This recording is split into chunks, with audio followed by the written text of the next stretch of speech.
At the beginning of Assassin's Creed 2, what I wanted is really to change the structure of the missions to, instead of having a main structure, it's to have different structure each time you start a new sequence of missions. There's a story that will be there. They'll drive the missions, surprise you, maybe missions that you start and you think they're going to do something, maybe you'll have a U-turn and do something else instead.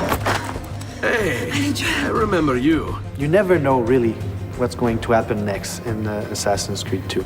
There's a little bit for everybody. We're really trying to make sure that the game appeals to as many people as possible.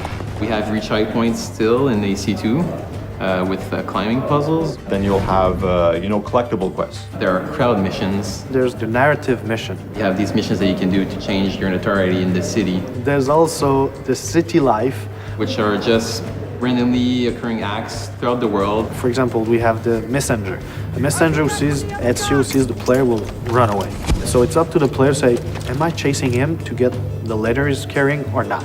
We have one guy that we call the pickpocketeer. So basically that guy will be able to steal the money from the assassin and start running. So what do? Do you continue your mission, or you go back to that guy to be able to get the money?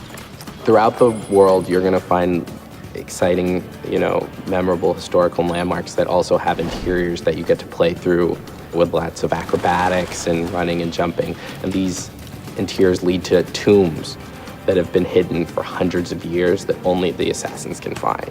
You find these caves, you find old rundown castles, you can find a church. And you'll be, doing free running around the church to eventually find a hidden treasure.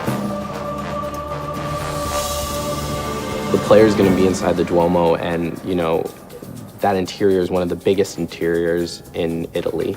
And jumping and climbing through all of it is really gonna give you a sense of the awesomeness of this building and your incredible freedom. For sure, these moments will be like a wow moment. It's like having an extra game or extra games inside the game that you bought.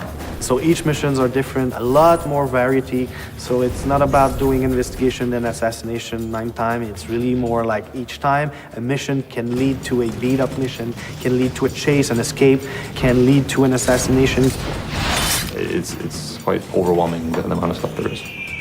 Well, having more missions requires us ultimately to have more cutscenes and more cinematics, but I think we're adding a lot of value to these to the player. Like a couple of examples of this is you could still control the camera like you did in AC1. People like that feature a lot.